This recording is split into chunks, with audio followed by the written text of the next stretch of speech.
Bonjour, je m'appelle Singati Fiacre, je suis étudiant à Paris 1 à l'IEDS en Master 2. Dans le cadre de notre cours de négociation commerciale, nous sommes appelés à avoir un interview sur des formes de négociations internationales. J'ai eu la chance et le privilège durant mon stage de pouvoir rencontrer une personnalité politique qui participe dans des négociations internationales. Et cette personne est spécialisée dans les changements climatiques. Elle a participé au sommet international qui s'est déroulé récemment à Copenhague, c'est-à-dire du 7 décembre 2009. Donc cette personne, elle va nous parler déjà comment s'est déroulé dans sa forme structurelle une négociation internationale. Elle va nous parler donc de l'amont des négociations, comment elle se prépare et pourquoi il faut négocier et avec qui il faut négocier. Elle nous parlera du déroulement des négociations, à l'occurrence celle de Copenhague, et enfin, pourquoi il faut faire un compte-rendu, puisqu'on est mandataire, il ne faut pas l'oublier, un négociateur est un mandataire, et à qui il doit rendre des comptes, et il nous donnera son souhait pour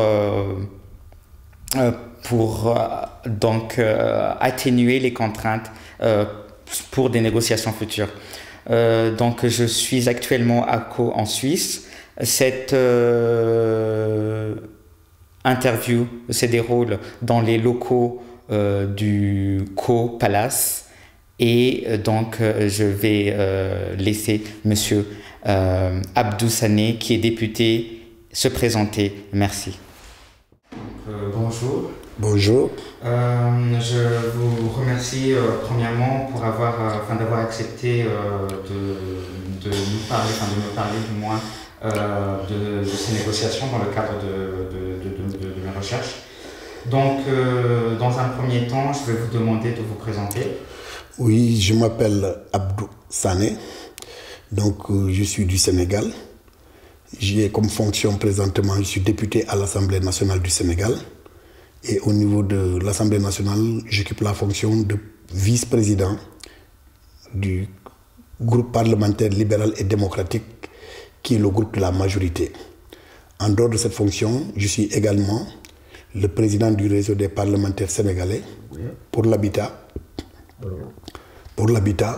la sécurité, la prévention et la gestion des risques de catastrophes liés au changement climatique. Je viens récemment, le 1er juin passé, d'être nommé aux fonctions de représentant de l'ONU dans l'Ouest africain en charge de la prévention et de la gestion des risques de catastrophes. Merci beaucoup. Vous avez un très riche bagage. Et donc, vous avez participé aux négociations sur le changement climatique qui se sont déroulées à Copenhague. Parfaitement. Donc, je veux vous demander, avant de parler de négociations et du déroulement de ceci, je vais vous demander de nous faire un point en fait sur les changements climatiques. Pourquoi doit-on parler du climat aujourd'hui?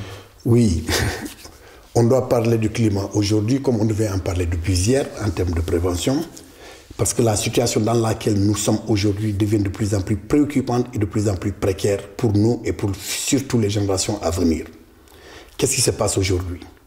Nous atteignons aujourd'hui ce qu'on appelle les extrêmes, c'est-à-dire que dans toutes les parties du monde, vous avez des inondations, vous avez des phénomènes cycloniques, vous avez des formes de climat au point qu'on ne se retrouve pas. Par là, c'est une sécheresse qui s'aggrave. De l'autre côté, c'est des excès d'eau. Alors tout cela procède et reste lié au dérèglement, à ce qu'on appelle le dérèglement donc, du système climatique. Donc ce système de dérèglement a été causé en partie et pour l'essentiel par le comportement humain, à travers notre industrie sans contrôle, à travers l'absence de planification des établissements humains, à travers donc l'absence d'une vision pour un monde durable. Donc l'ensemble de ces raisons ont fait qu'aujourd'hui nous sommes dans une situation de chaos et qui fait que nous tirons la sonnette d'alerte pour demander aux uns et aux autres de prendre leurs responsabilités, puisque nous avons hérité d'une bonne terre. Il faut que aussi nos générations futures puissent hériter aussi d'un monde durablement accepté en termes de développement.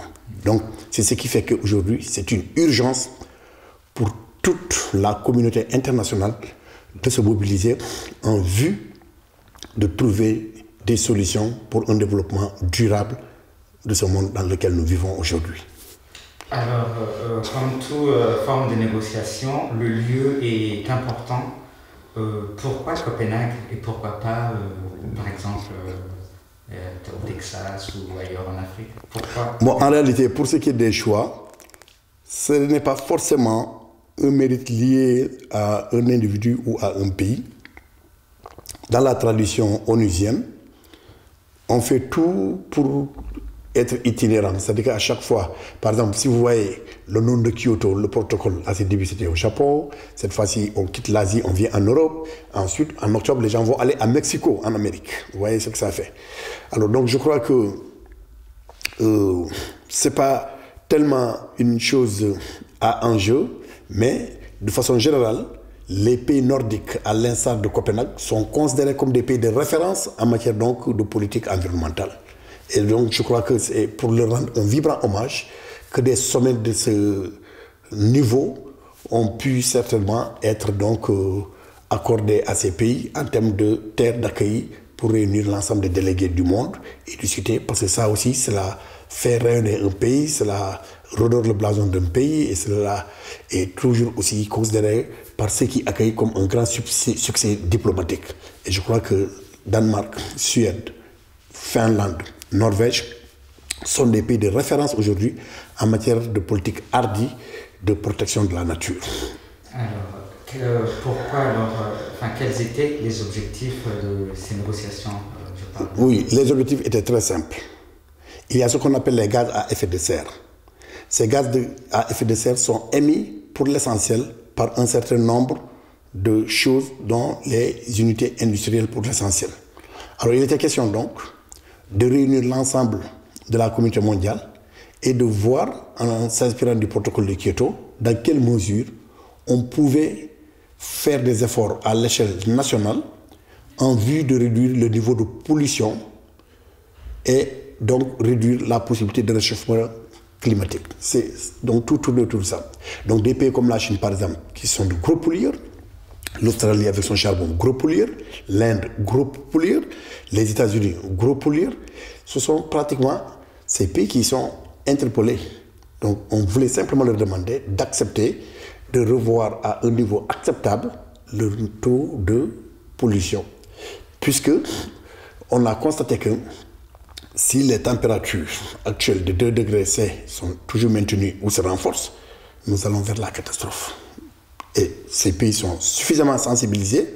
Maintenant, c'était simplement qu'ils affichent cette volonté politique au nom de l'intérêt de la communauté mondiale de renoncer à un certain nombre de pratiques, de faire des efforts en termes de gestion de leur cadre de vie pour mettre tout le monde à l'abri. L'enjeu était pratiquement là.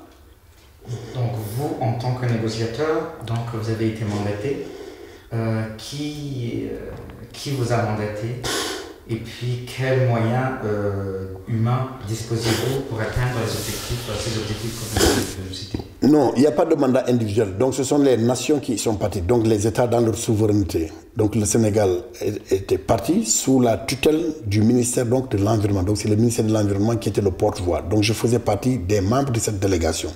Nous étions donc une délégation, mais à la tête de cette délégation, c'est le ministère de l'Environnement qui est l'autorité compétente, qui avait la voix. Nous, on était à l'intérieur, en tant que technicien ou en tant que décideur politique, on émettait nos avis, mais tout cela devait être porté par un seul porte-parole, qui est donc, en la matière, le ministre de l'Environnement. D'ailleurs, pour tous les pays, c'est une seule voix qui porte.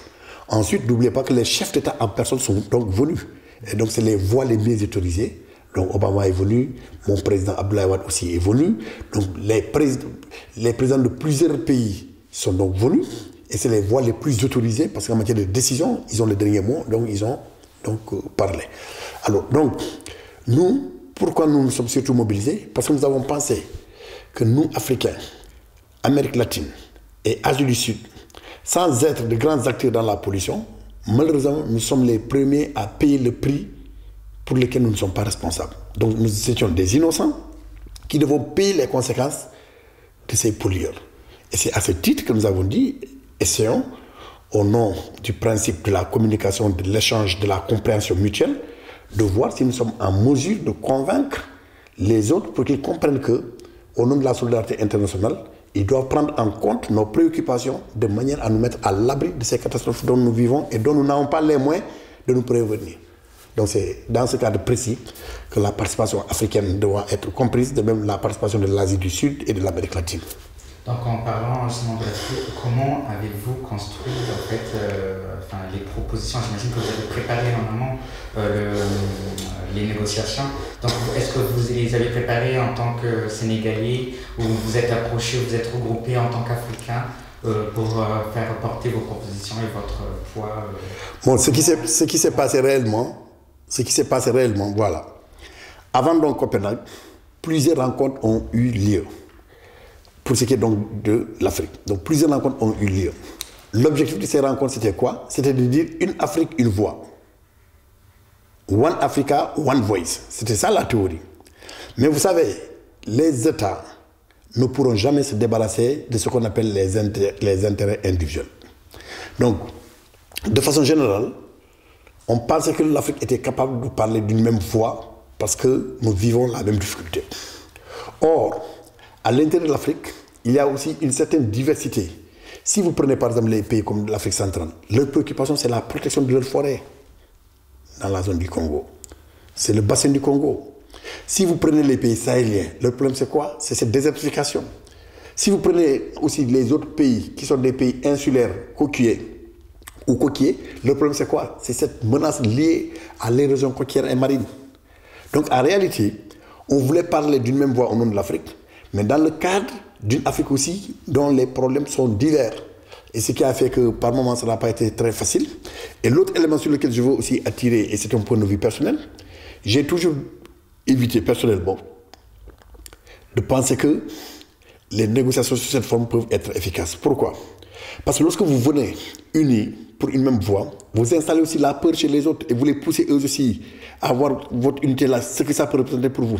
Donc si ça ne dépendait que de moi, on devait davantage discuter sur la base des idées. On est là, par exemple, face à un phénomène. Si vous parlez aujourd'hui de l'érosion côtière marine, elle intéresse la France et tous les pays côtiers du monde. Donc, vous pouvez trouver des accords sans pour autant en faire. Parce que quand vous parlez de l'érosion côtière marine, les pays enclavés d'Afrique ne vont pas trop s'engager parce que c'est des pays qui n'ont même pas de côte, qui n'ont même pas de mer pour parler de ça. Donc, vous voyez ce que ça fait. Mais le fait de venir en bloc, alors que vous êtes faible, si chacun vient en bloc, ça veut dire que vous dites, pour l'Afrique, nous c'est ça, mais les autres risquent d'avoir aussi un réflexe de survie et ça peut les pousser à des positions erronées parce qu'ils ne peuvent pas savoir derrière votre unité qu'est-ce qu'il y a. C'est pourquoi moi je dis que il n'y a pas d'unité, même si on pense que nous sommes les potentielles victimes, mais en réalité si les conséquences des changements climatiques se manifestent telles que c'est prévu par les scientifiques, personne ne sera à l'abri. Même si nous sommes les plus vulnérables, mais les autres aussi ne seront pas donc à l'abri. Et donc c'est pourquoi j'ai pensé que du point de vue de l'approche, l'Afrique devait venir et faire plutôt des propositions et dire face au phénomène, voici ce que nous voulons faire et nous avons simplement besoin de l'appui et de la compréhension des autres en vue d'atteindre nos objectifs. Et c'est ce que Abdoulaye Wade, le président du Sénégal, a donné comme exemple. Il est venu avec des propositions concrètes à travers la Grande Muraille Verte pour faire face à l'avancée de la désertification. Et autour de cette Grande Muraille Verte, il y avait donc des bassins de rétention pour faire face à la pénurie d'eau. Ensuite, par rapport à l'érosion côtière, il est venu avec le mur de l'Atlantique comme solution. Quelle que soit la qualité de cette solution, au moins il a eu le mérite de proposer des solutions. Et là, c'est concret. Au lieu de s'attarder à dire, oui, nous sommes victimes, vous êtes responsables, donc donnez-nous de l'argent pour réparer. De l'argent qu'on ne verra absolument jamais. C'est là où je dis que par moment, il faut qu'on essaie de nous autocritiquer pour voir est-ce que parfois nous sommes pertinents par rapport à un certain nombre d'options quand il s'agit de négociations internationales. Alors, est-ce que vous aviez les mains libres ou au contraire, vous aviez des choses qu'il ne faut pas dire Pour qui me connaît, je ne m'auto-censure jamais. Je suis libre et la liberté de notre part d'aujourd'hui, c'est des produits universels que des générations dans le passé ont pu obtenir au prix du sang, au prix de plusieurs sacrifices. Donc ce n'est pas aujourd'hui que je vais renoncer à ce produit universellement partagé qui est la liberté et qui est précieux, qui est sacré chez moi. Donc je parle toujours en homme libre. Alors, revenons aux négociations. Comment s'opèrent les négociations en fait? Quelles sont les méthodes de travail? C'est-à-dire, vous vous réunissez en petit groupe le matin, vous avez des réunions? Non, voici comment ça se fait. Il y a d'abord ce qu'on appelle la réunion des experts. Donc ce sont les techniciens du monde qui se retrouvent et qui discutent de la situation actuelle et des perspectives. Ils disent, voici la situation. Mais ces techniciens n'ont pas le mot de décision, donc ce n'est pas des décideurs. Donc ils viennent et ils soumettent à la conférence des ministres les résultats de leurs réflexions au plan scientifique. Les ministres, n'étant pas aussi des présidents, ne peuvent pas, à partir de leur simple rencontre, valider ou infirmer quoi que ce soit, mais ils soumettent à la hiérarchie, c'est-à-dire au président. Et ce sont les présidents, c'est pourquoi pas de volonté politique, qui ont le mot pour dire oui ou non. Si vous prenez par exemple les experts américains, ils sont les premiers à alerter et à montrer tous les dangers, mais ils n'ont pas été suivis par le décideur politique qui est Obama. C'est ça. Obama vous dira aussi que le Congrès ne lui a pas donné les moyens de sa politique. Donc ce sont les hommes politiques en réalité qui décident sur la base de l'information livrée par les hommes scientifiques qui malheureusement risquent un jour de se décourager parce qu'ils se sentent de plus en plus trahis, parce qu'ils ne sont pas suivis dans leurs préoccupations et leurs conclusions. Finalement, on se demande à quoi ça sert. Alors, quel était le chronogramme? Puisque donc, en amont, on a vu que les experts se réunissent, après ils soumettent les propositions aux ministres. Et les ministres au président. Normalement, le sommet commençait le 7 le sommet avait commencé bien avant le 7. Déjà avant le 7, je vous disais, il y avait des réunions un peu partout, des réunions à Madrid, à Bonn, en Allemagne. Il y a beaucoup de contacts. Et donc, c'est ça. Donc, vous, ce que vous avez à retenir, c'est simplement les niveaux de discussion. D'abord, la réunion des experts. La réunion des experts commence un an, des années même avant la rencontre officielle. Ce qu'on appelle rencontre officielle, c'est simplement des moments où les politiques doivent venir pour simplement décider. Mais ce n'est pas en ce moment déjà où la réflexion est déjà prête. Tous les documents sont déjà sur table. Donc ça se fait 2 ans, 3 ans même avant. On met sur la table, les scientifiques disent, bon, nous on a fini facile notre travail. Maintenant, ceux qui contrôlent le monde, ceux qui ont la décision, il leur appartient de dire s'ils vont nous suivre dans nos recommandations ou s'ils ne vont pas nous suivre.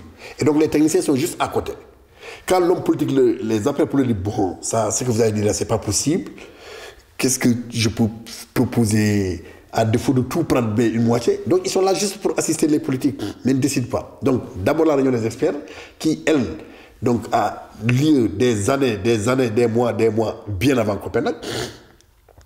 À Copenhague, la rencontre des ministres, c'est une rencontre aussi formelle. Et la vraie rencontre, c'est la dernière rencontre, et c'était les derniers jours, les 2 derniers jours de Copenhague, c'est lorsque les chefs d'État arrivent. Et là aussi, avant même l'arrivée de ces chefs d'État, les gens ont déjà une idée de leur réponse. C'est-à-dire que les gens viennent pour la forme, pour formaliser une chose, mais ce n'est pas en ce moment qu'ils décident. La décision a déjà été prise depuis. C'est tout. Mais c'est un côté solennel, c'est le côté solennel de la cérémonie.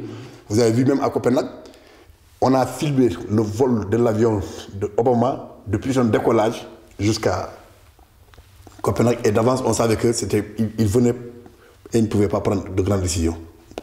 On a vu aussi le jeu de certains pays, je ne vais pas les citer.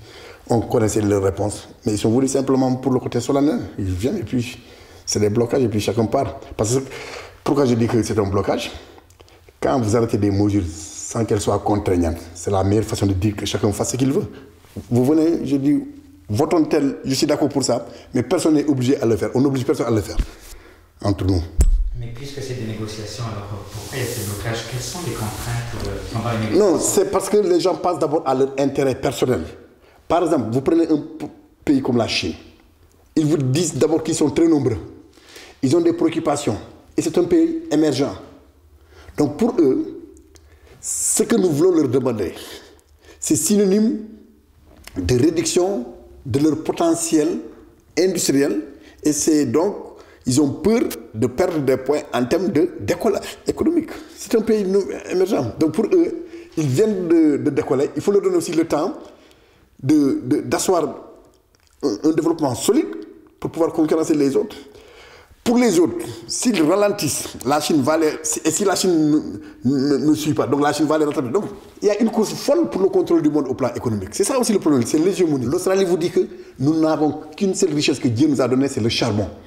Si nous devons, au nom de la réduction de la pollution sur la base de charbon, renoncer à notre charbon, ce sera la catastrophe. Donc, on ne vous écoute pas, même s'ils sont d'accord que ça crée des catastrophes, mais ce n'est pas le problème. L'Inde a les mêmes problèmes que la Chine. C'est des pays nouvellement industrialisés et qui pensent qu'ils sont en train de faire de grosses performances, donc ce n'est pas le moment, à l'instar du Brésil. C'est ça le problème. Il n'y a que les pays pauvres qui sont en train de se lamenter pour dire nous ne sommes pas dans la course, mais malheureusement, tous les problèmes, c'est nous qui payons les pots cassés. À cause de vos fautes, nous, on paye les pots cassés. Bon, les autres disent, c'est ça entre eux. Il n'y a pas de sentiment pour ça. Pour le moment, eux, ils s'occupent d'abord de leur développement et de leur population. Le reste, on verra.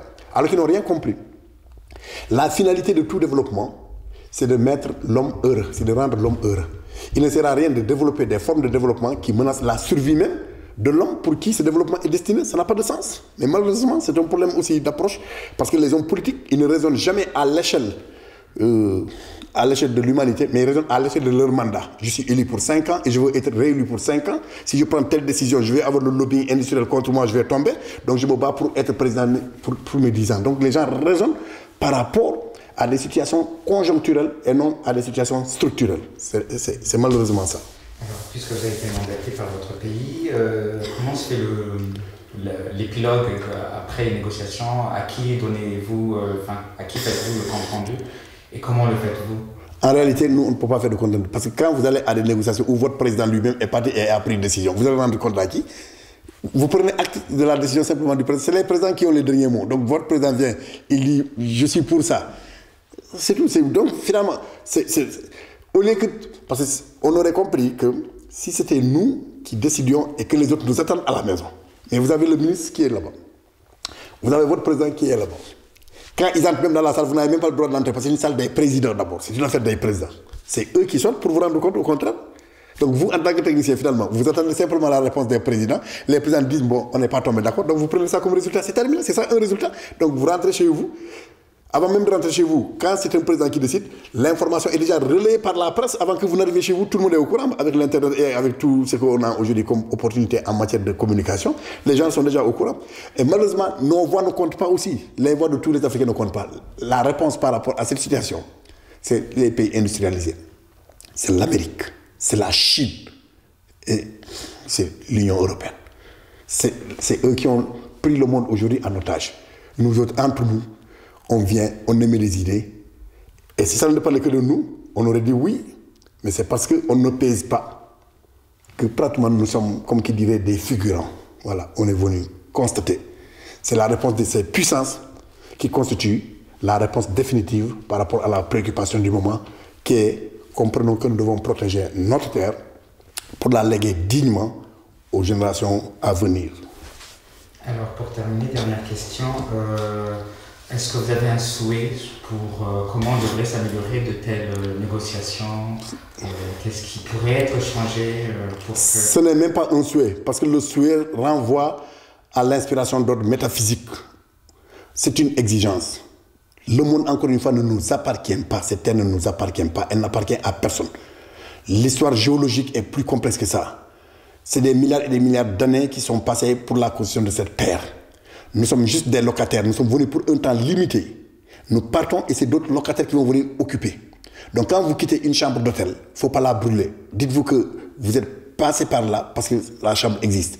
Permettez aussi aux autres qui vont venir après vous de trouver une chambre correcte et pouvoir aussi vivre. À leur tour aussi, quand ils vont quitter, que d'autres viennent. C'est comme ça qu'il faut raisonner. Donc ce n'est pas des souhaits, c'est une exigence. Il faut que les gens soient moins égoïstes. Que les gens passent au futur. Et que l'on soit animé d'une volonté politique hardie en vue de permettre à cette terre que nous aimons tant de pouvoir tenir et de pouvoir résister à tout ce qu'il y a aujourd'hui comme risque, comme péril en perspective lié donc en partie à ce qu'on appelle l'impact négatif des changements climatiques. Monsieur Abouchassameh, je vous remercie d'avoir pris de votre temps pour répondre à mes questions. Je rappelle que vous êtes un leader politique africain, mais qu'avant d'être leader politique africain, vous êtes un scientifique et que vous êtes spécialisé dans les problèmes du climat. Merci beaucoup. C'est à moi de vous remercier. Merci.